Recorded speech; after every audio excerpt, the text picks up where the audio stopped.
As a follow-up to my top 10 most popular Kings of Limbo, I'm splitting this into two parts.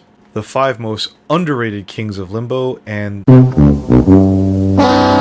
the top 5 blown shows on King of Limbo. Forward, the most underrated shows are going to strictly be my opinion, whereas if you're on a blown King of Limbo, it doesn't mean you're not a good content creator or you're a terrible person. It just means, for whatever reason or another, I personally was less than thrilled with how the show turned out.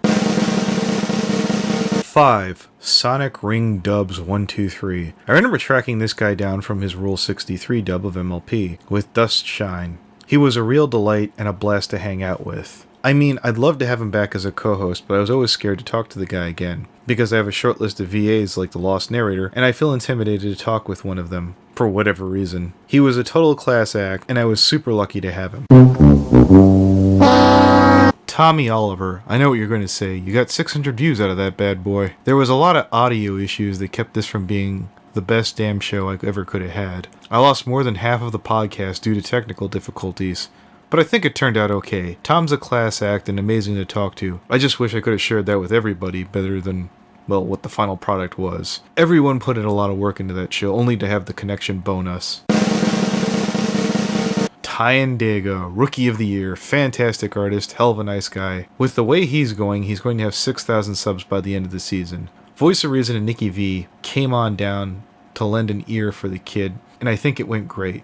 It's always fun to talk to big names in the community, but keep your eyes peeled on this one. It won't be long before Tyandaga is one of those big names. The Watchful Pony. This one was unfortunately all my fault. For whatever reason, when I plugged in the mic, it just used the laptop's internal, and the show ended up being god-awful.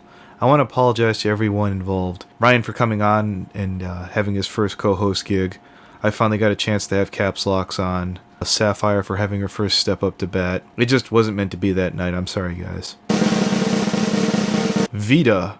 You know, I did take $12 to do this one on a fly, but really, if you're looking for insight on the Brony community's biggest troublemaker, you couldn't have a better avenue if you got 9 minutes to spare. Nothing was wasted, it was quick in and out. This couldn't have gone better in my wildest dreams. 3.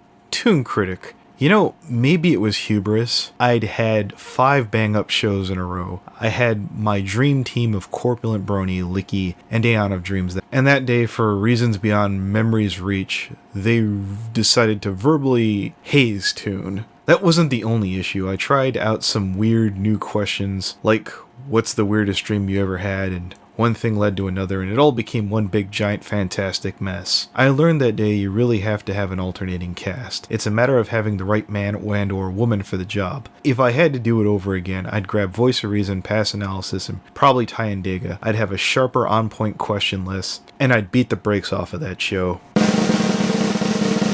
Pass Analysis. We kinda hit all the high notes that day. Everything came out good and the guest expressed himself really well. He was bold at times, and all the more reason why I missed pasta-making content. Robin0928. I learned not to just hand off the reins to guests that day. I think I tried too hard to make the guest feel comfy. I think I overcompensated to let Robin feel at home, and Robin was too willing to feel at home. Today's lesson is not to have on someone who's too willing to douche it up, which is why you'll never see Cake Dragon or Minty Root on my show. Cider. Cider's stories are the best thing to have ever been invented. The day he stops telling them is going to be a depressing day indeed. Just go watch this show, then see our PubCrawl. Rosie Sievers. This is my only unlisted podcast. It's kind of funny. It's not even for any of the bullshit on the podcast. I want to state for the record that sometimes I have to grab a co-host at the 11th hour. Many of my ex-co-hosts, like Aino Haisenshi, who I nabbed 3 times in the past, know it happens from time to time. There's no malice. Sometimes people are late or go missing. By the way, Aino, get well soon. There's literally so much ill will about this podcast, I just unlisted it. In the future, when someone asks me for a podcast I don't want to do, no matter whose friend they are, I'm just going to cite this podcast as an example of why no. I want co-hosts and guests who, if I bump heads with them after the show, they won't cause World War III.